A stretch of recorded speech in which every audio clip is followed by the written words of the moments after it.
Dino Patijalal, mantan Wakil Menteri Luar Negeri dan juga pernah menjabat sebagai Duta Besar Indonesia untuk Amerika Serikat, membuat sebuah video yang mengkritik apa yang Presiden Prabowo lakukan dalam melakukan kunjungan ke luar negeri.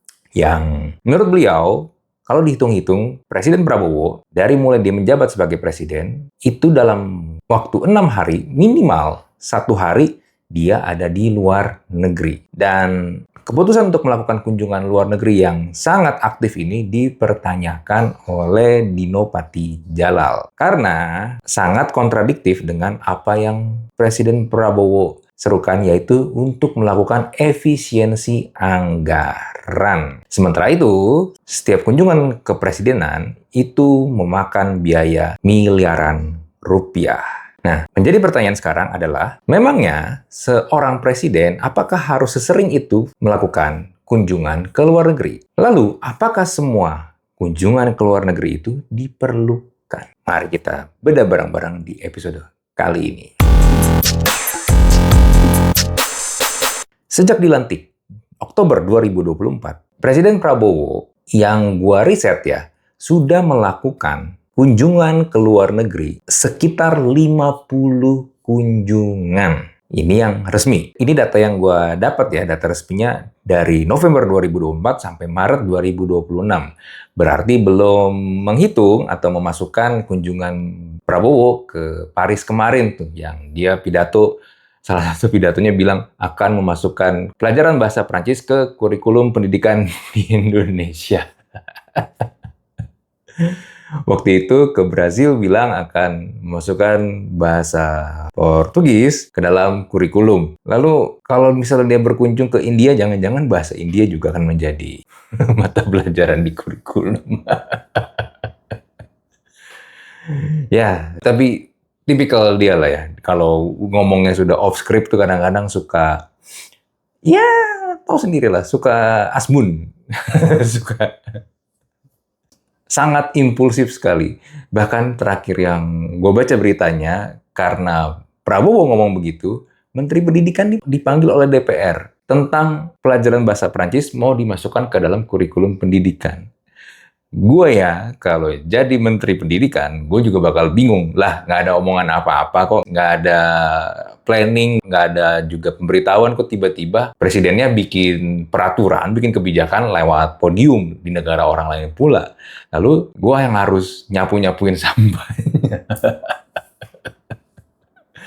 But anyway, gue lanjutin ya. Jadi, rata-rata frekuensi kunjungan Prabowo dalam periode itu mencapai kurang lebih 3 kali per bulan. Dengan proporsinya itu mayoritas di Asia sekitar 54%, lalu Eropa 24%, Amerika 14%, Afrika 6%, dan Oceania 2%. Nah, ini yang juga disorot oleh Bapak Dino Patijalal, yaitu setiap kunjungan, karena ini adalah kunjungan kenegaraan presiden, melibatkan rombongan besar. Jadi selain presidennya sendiri, juga ada menteri, lalu juga ada pejabat tinggi, yang of course seskapnya nggak mungkin ketinggalan, belum lagi pengamanan, sehingga menimbulkan biaya yang tentu saja tidak kecil. Dan perkiraan, biaya setiap kali kunjungan itu ada di kisaran angka 3-15 miliar rupiah. Tergantung durasi, tujuan, dan delegasi yang ikut. Jadi, akumulasi dari total sekitar 50-an kunjungan itu diperkirakan sekitar 255-310 miliar rupiah. Nah, cuman kan menjadi pertanyaan dari masyarakat, termasuk gua dan elu. Ada dampaknya nggak? Efektif nggak kunjungan presiden tersebut? Karena kan biayanya besar nih. Dan lagi di tengah kondisi ekonomi yang seperti sekarang. Keluar negeri tentu saja menggunakan mata uang asing. Nggak mungkin kan bayarnya pakai rupiah. Sedangkan tahu sendiri, kurs rupiah terhadap dolar lagi ancur-ancuran. Ini beberapa yang gue catat ya. Salah satunya adalah ketika berkunjung ke Korea Selatan, di situ Prabowo ada komitmen dengan Presiden Korea Selatan terkait teknologi, energi bersih, mineral, data center, hingga investasi. Nah, lalu juga waktu kunjungan ke Rusia juga ada pembicaraan tentang sektor energi, pertahanan, perdagangan, hingga peluang kerjasama jangka panjang. Nah, cuma kan sekali lagi, itu kan kalau yang kita lihat, pertemuan antara dua kepala negara, yang juga disebut sebagai pertemuan bilateral, kadang-kadang kan kita masih belum bisa melihat dampaknya secara langsung. Apakah langsung di proses yang cepat, atau ya masih nggak tahu, atau mungkin jangan-jangan baru ya ngomong-ngomong doang, atau bahkan belum ada tanda tangan perjanjian sama sekali. Nah, itu kan sebenarnya menjadi pertanyaan. Karena kalaupun misalnya ada investasi masuk, oke, siapa yang menerima investasinya? Sektor apa? Siapa yang akan mendapatkan manfaatnya? Nah, itu menurut gua yang menjadi PR karena tidak ada komunikasi dari pemerintah ke masyarakat bahwa memang ada loh wujud nyata dari pertemuan-pertemuan bilateral ini atau kunjungan ke konferensi-konferensi tingkat tinggi. Karena yang kita rasakan ya udah hanya sekedar seremonial aja. Sehingga ketika kita melihat begitu seringnya Prabowo pergi ke luar negeri, bahkan waktu musibah di Aceh pun dia masih menyempatkan pergi ke mana gitu, gue lupa ya. Lalu dia balik lagi memang ke Aceh. Cuma kan I don't know, apakah sebegitu urgent-nya kah ketika ada bencana besar di Indonesia sendiri, tapi dia masih menyempatkan untuk pergi dulu, walaupun memang singkat, lalu balik lagi. Jadi ketika kita akhirnya melihat ini kayak bukan hanya sekedar kunjungan diplomatik, tapi juga berubah menjadi seorang presiden yang lagi tur internasional. Dan juga pertanyaannya sebenarnya begini, apakah setiap kunjungan itu harus presiden langsung yang datang? Karena kalau memang membutuhkan presiden, seperti yang tadi gue bilang di awal, tentu saja membutuhkan protokoler yang jauh lebih besar. Padahal kan mungkin bisa hanya dengan mengutus delegasi, let's say menteri luar negerinya. Nah, ini juga yang dikritik.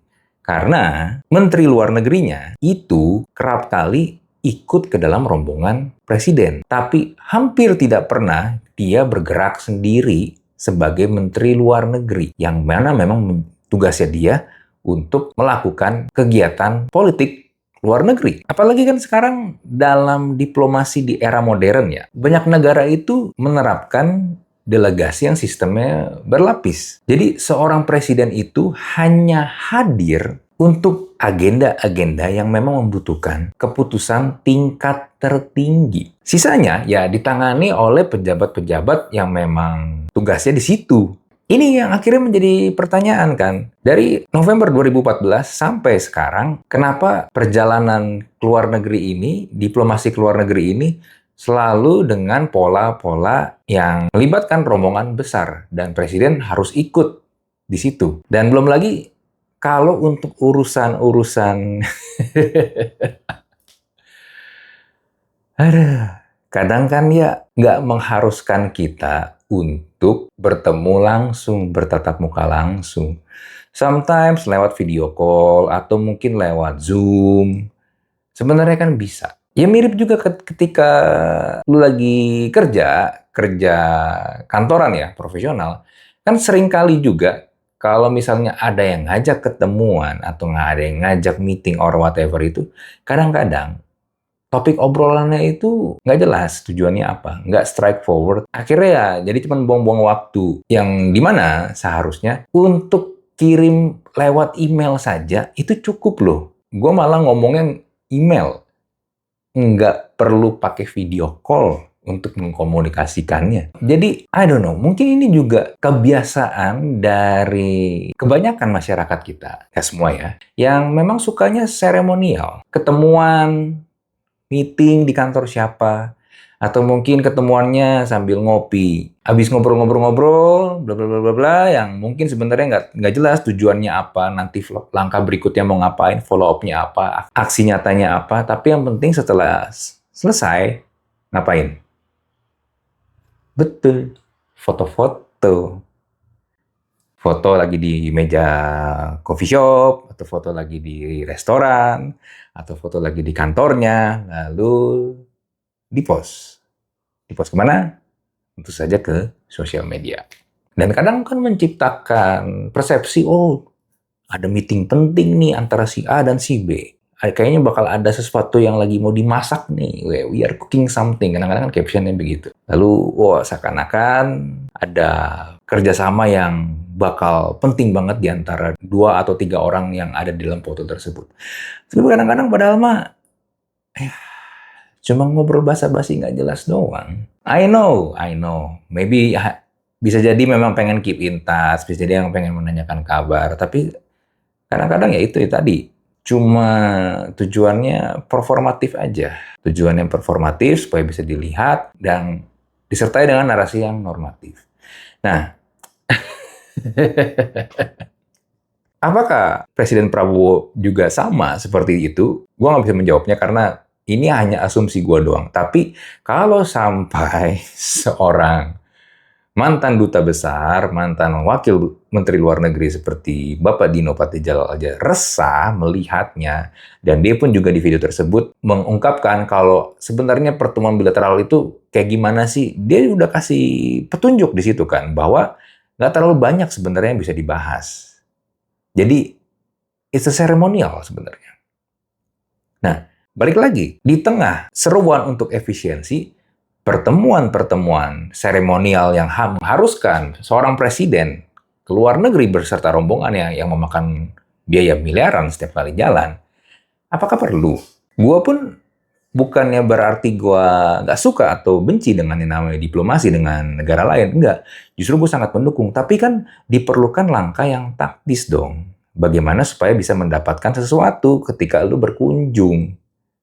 Jadi nggak cuma pulang, ya udah pulang-pulang aja, yang penting gue udah bisa foto-foto, gue selfie gitu kan, misalnya gue selfie sama presiden nih di depan mana, misalnya di Paris, pemandangan belakangnya di Menara Eiffel, oke gue cetak, gue bingkai, gue pajang di kantor. Kan kita nggak pengennya begitu dong, ya kan? Kita kan pengennya ada hasilnya memang punya dampak untuk ke masyarakat Indonesia, bukan hanya untuk segelintir orang doang. Ya karena kalau nggak akhirnya kita jadi kayak lagi melihat sebuah rangkaian tour yang mungkin kalau dikasih judul Prabowo Around the World. Ya kan? Presiden Prabowo keliling dunia. Cuma apa sekali lagi? Dampaknya apa? Bisa nggak membuat investor luar tidak melakukan capital outflow, tapi mereka percaya, berhasil diyakinkan oleh Prabowo untuk oke, Indonesia secara fundamentalnya aman, ekonomi juga bagus, masukin lagi dong uang, masukin lagi dong modal ke Indonesia, biar IHSG-nya nggak ambruk, biar nilai tukar rupiah terhadap dolarnya juga jadi membaik. Nah ini kan enggak. Ya karena kalau misalnya kayak gini terus, kan kita akhirnya jadi melihat orang-orang ini memakai uang APBN tentu saja, yang dimana itu berasal dari pajak yang kita bayar, tapi tidak ada hasilnya. Jadinya kita kayak seakan-akan bayarin sekelompok orang untuk pelesiran ke luar negeri. Malah perjalanannya udah kayak frequent flyer, sering banget. Kalau ini naik SQ nih, udah dapat berapa poinnya tuh? Nah, penutup. Gue nggak tahu video ini akan ditonton, akan sampai ke Presiden Prabowo atau tidak. Gue sih nggak yakin. Walaupun dia bilang dia kalau malam suka nonton YouTube, dia nonton podcast-podcast. Nah, masalahnya adalah sampai atau tidak. Atau kabar bahwa berita-berita seperti ini difilter, ya we never know. Ini yang akhirnya membuat gue menyampaikan ini. Kadang akhirnya gue sama lu jadinya cuma bisa berdiskusi doang, kita sama-sama ya ketawain bareng atau marah-marah bareng di kolom komen karena situasi seperti ini, tapi selama perubahannya belum ada, ya gue pribadi gue cuma hanya bisa menyuarakan hal-hal seperti ini doang, membantu supaya bisa lebih amplify lagi kalau memang kita punya isu seperti ini yang kita ambil tindak lanjutnya itu mau gimana. Karena walaupun gua atau mungkin lu sering mengkritik pemerintah, itu kan bukan berarti gua dan lu itu benci atau tidak suka dengan pemerintahan sekarang. Gua pribadi, gua mungkin banyak mengkritik karena sebenarnya menurut gua pemerintahan yang sekarang, pemerintahan Prabowo harusnya bisa lebih baik. Harusnya bisa lebih memberikan dampak yang benar-benar nyata untuk Indonesia. Nah, cuma kan masalahnya adalah kita melihatnya secara realita tidak begitu. Tapi yang dilihat oleh pemerintah, terutama Presiden Prabowo, itu beda. Makanya nggak heran setiap kali di pidato, kita selalu melihat ini orang kok kayak tidak tahu situasi yang sedang terjadi di masyarakat, terutama di lapisan menengah ke bawah. Itu kan sebenarnya yang menjadi concern. Ya karena pada dasarnya kita bersuara ini karena kita memang mencintai Indonesia. Dan kita mau Indonesia menjadi lebih baik lagi, bukannya jalan di tempat atau bahkan malah jalan mundur. Mundurnya jauh lagi. Gitu. Oke lah, sebelum gue tutup, gue mau menginformasikan buat lo yang belum mendapatkan buku yang gue tulis, Generasi Zombie, lo bisa dapatkan di toko buku Gramedia seluruh Indonesia, atau lo bisa lewat di official store yang Kompas yang ada di Shopee, Tokopedia, atau TikTok Shop, atau bisa langsung klik di bagian produk, gue udah taruh di situ, bukunya yang ini ya, Generasi Zombie. Dan lu juga bisa mendapatkan buku gue yang kedua, yaitu Cara Cuan dari Podcast. Ini bentuknya e-book, lu bisa mendapatkannya di platform Clicky.id. Nah, kabar baiknya, dua buku tersebut sedang ada diskon. Jadi, lu bisa manfaatkan diskonnya mumpung masih ada. Dan jangan lupa juga gue punya YouTube membership. Kalau lu bisa langsung join di situ. Gue banyak membahas video-video topik-topik terutama tentang self-improvement berkaitan dengan marketing, branding, dan komunikasi. Cocok buat lu yang mau belajar lebih dalam tentang marketing, branding, dan komunikasi. Oke, seperti biasa, kalau lu punya pertanyaan atau lu punya opini, silakan langsung tulis di kolom komen. Kita jumpa lagi di Thinking Room episode berikutnya. Bye.